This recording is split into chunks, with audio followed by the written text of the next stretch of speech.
Pagi semuanya. Pagi. Jadi pada pagi ini kami akan presentasikan tentang informasi mengenai entitas dan identitas manusia Indonesia. Oke, sebelumnya mari biarkan kami memperkenalkan diri dulu. Nama saya Teguh Christian. Kemudian ada Ahmad Maulana. Oke, kita langsung mulai ini. Jadi relevansi Pancasila sebagai entitas dan identitas bangsa Indonesia. Jadi sebelumnya entitas itu adalah sebuah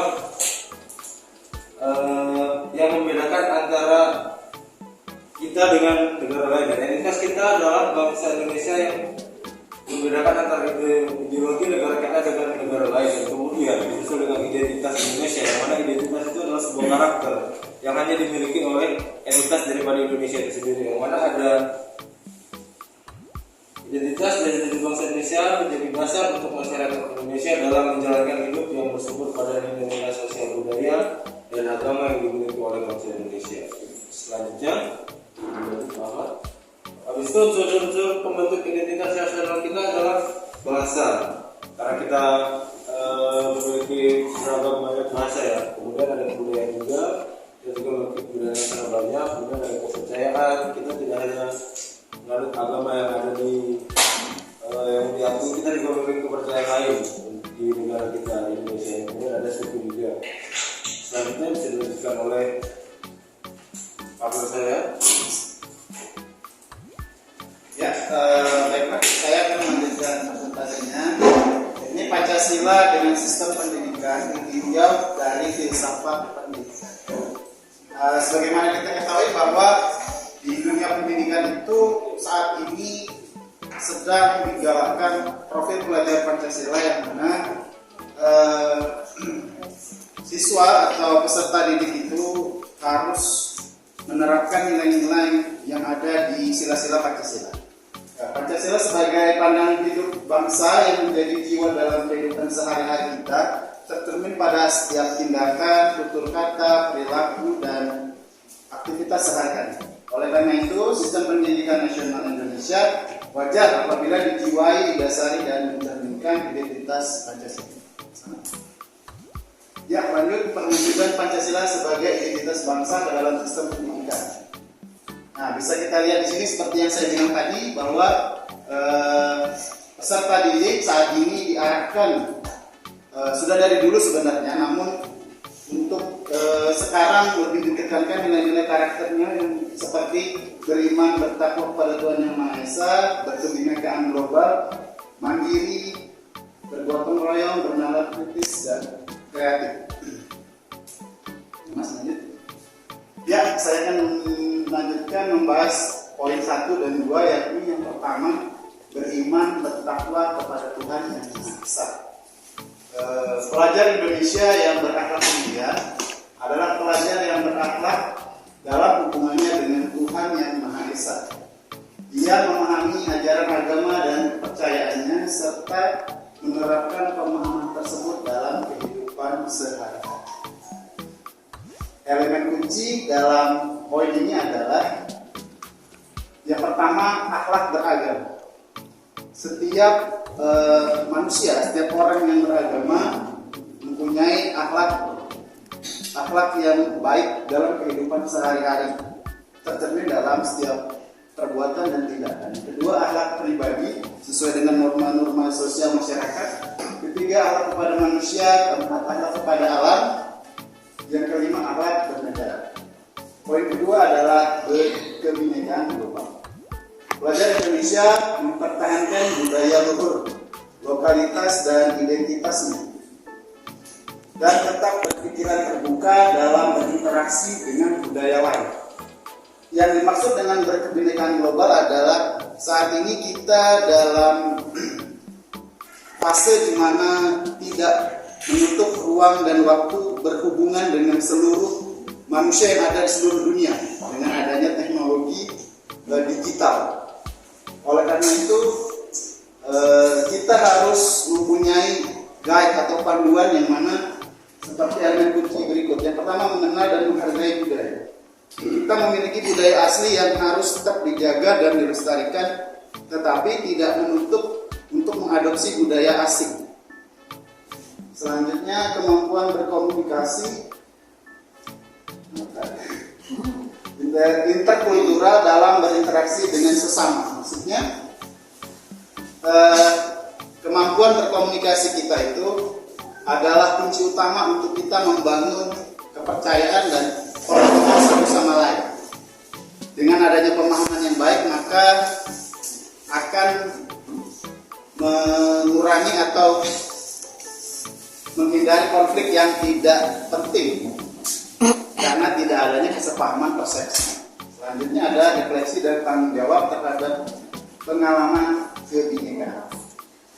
Dari hal-hal yang telah dipelajari dan dilakukan setiap hari, seorang manusia itu harus melakukan refleksi terhadap dirinya dan terhadap apa yang telah dikerjakannya. Ya, selanjutnya bisa dijelaskan oleh saya, Pak. Saya akan melanjutkan dari pelajar profil Pancasila yang ketiga, yaitu bergotong royong. Di mana pelajar Indonesia memiliki kemampuan bergotong royong, yaitu kemampuan untuk melakukan kegiatan secara bersama dengan sukarela agar kegiatan yang dikerjakan dapat berjalan lancar, mudah dan mudah. Jadi profil pelajar Pancasila ini memiliki fungsi elemen, yaitu berkolaborasi, di mana pelajar Indonesia itu diharapkan bisa memiliki kemampuan berkolaborasi dan bekerja sama di dalam kehidupan dan di dalam pendidikan, lalu memiliki kepedulian. Bergotong royong itu juga menimbulkan sikap kepedulian yang tinggi terhadap sesama dan sehingga terjadinya yang ketiga yaitu berbagi kepada orang lain. Yang keempat yaitu pelajar Indonesia yang mandiri, yaitu pelajar Indonesia yang bertanggung jawab atas proses dan hasil belajarnya. Dalam fungsi dari profil pelajar Pancasila yang keempat ini yaitu kesadaran akan diri dan situasi yang dihadapi, di mana pelajar Indonesia diharapkan memiliki kemandirian dan kesadaran akan diri sendiri dalam menghadapi situasi di dalam pendidikan dan bermasyarakat, dan juga memiliki regulasi diri. Baik, selanjutnya saya akan menjelaskan mengenai elemen profil pelajar Pancasila yang kelima, yaitu bernalar kritis. Pelajar yang bernalar kritis itu mampu secara objektif memproses informasi baik kualitatif maupun kuantitatif, membangun keterkaitan antara berbagai informasi, menganalisis informasi dan mengevaluasi dan menyimpulkan. Jadi di dalam elemen kunci bernalar kritis ini peserta didik diharapkan mampu untuk memperoleh dan memproses informasi serta gagasan. Yang kedua, peserta didik juga diharapkan mampu menganalisis dan mengevaluasi penalaran. Yang keempat, merefleksi pemikiran dan proses berpikirnya. Dan yang terakhir, peserta didik diharapkan mampu untuk mengambil keputusan secara tepat. Yang selanjutnya, elemen yang keenam adalah kreatif. Jadi pelajar Pancasila itu diharapkan mampu kreatif, memodifikasi dan menghasilkan sesuatu yang original, bermanfaat, bermakna dan juga berdampak. Untuk elemen kunci kreatif ini, peserta didik diharapkan mampu menghasilkan gagasan yang original, atau yang kedua menghasilkan karya dan tindakan yang bermanfaat. Perwujudan profil pelajar Pancasila dalam pendidikan yang berpihak untuk peserta didik pada pendidikan abad ke-21 itu terkait ini sebetulnya pada pembelajaran abad ke-21 sudah terangkum semuanya di dalam aplikasi elemen nilai-nilai profil pelajar Pancasila. Misalnya, pada elemen mandiri, berpikir kritis dan juga kreatif, itu peserta didik didorong untuk memiliki kesadaran atas situasi dan kondisi yang akan mereka hadapi ke depan. Jadi peserta didik dituntut untuk mampu beradaptasi dan dengan perkembangan zaman dan teknologi yang sekarang sedang berkembang, serta memanfaatkannya untuk membangun perkembangan hidupnya.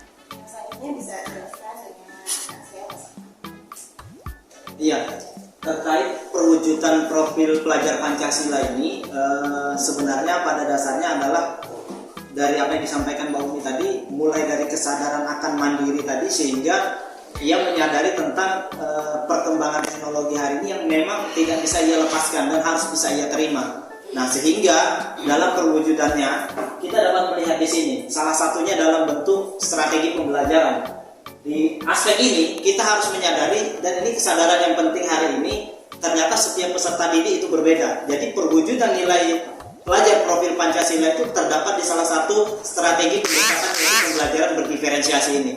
Nah, yang berujung pada apa? Sebuah proyek atau produk yang akan siswa atau peserta didik kita hasilkan nantinya, sehingga perwujudan profil pelajar Pancasila ini dapat diwujudkan melalui ini. Salah satunya adalah proyek penguatan yang ada di sekolah. Proyek penguatan itu bisa berupa banyak hal. Yang hari ini bisa kita temukan biasanya siswa-siswa itu membuat sebuah proyek kewirausahaan atau produk karya seni yang lain. Itu biasanya berasal dari produk mata pelajaran tertentu, misalnya tata boga ataupun prakarya. Nah, mereka selalu berlahir dengan sebuah proyek kewirausahaan tertentu. Sebagai suatu contoh, di sekolah kami PPL kemarin, proyek penguatan Pancasila yang dilakukan adalah berupa pentas seni pentas seni, dan juga dengan melakukan proyek kewirausahaan. Mereka jadi berjualan di lingkungan sekolah dan di setting untuk hari Jumat khusus untuk itu semua. Jadi siswa sudah belajar bagaimana mengelola secara mandiri dan kreatif produk mereka. Dan selanjutnya tidak hanya di proyek penguatan profil Pancasila bersifat kewirausahaan, tapi bisa juga dikembangkan melalui program ekstrakurikuler. Nah, salah satunya adalah pengembangan minat dan bakat. Nah, kenapa kok muncul di sana proyek ada muncul perwujudan pelajar profil Pancasila? Karena di dalam konteks ekstrakurikuler ini mereka dituntut untuk bisa berkolaborasi dengan yang lain. Dengan relevansi hari ini, memang Pancasila mengharuskan kita seperti tadi berkebinekaan global. Jadi hari ini kita sudah siswa kita sudah didudukkan bukan hanya di sekitar sekolah saja, tapi kesadaran penting bagi mereka hari ini sudah bagian dari warga dunia. Dan terakhir adalah tentang budaya. Jadi penguatan profil pelajar Pancasila itu sudah berupa budaya di sekolah. Jadi hal-hal kecil yang dilakukan di sekolah selama ini yang mungkin tidak kita sadari sebenarnya bagian dari perwujudan profil pelajar Pancasila itu sendiri. Akhirnya kelompok kami pengen menyimpulkan relevansi entitas, identitas itu akan berakhir pada yaitu profil pelajar Pancasila dalam konteks pendidikan itu sendiri. Tapi kalau jika ditanya entitas itu apa, ya entitas itu adalah Pancasila itu sendiri, karena dia adalah akar, dan identitas adalah sesuatu yang membedakan ideologi ini dengan ideologi lain yang ada di dunia. Maka Pancasila itu ada keunikan dan keragaman. Itulah entitas akarnya, dan identitas itu adalah keragaman itu sendiri, yaitu Pancasila. Terima kasih atas kesempatannya. Akhir kalam, wassalamualaikum warahmatullahi wabarakatuh. Waalaikumsalam warahmatullahi wabarakatuh.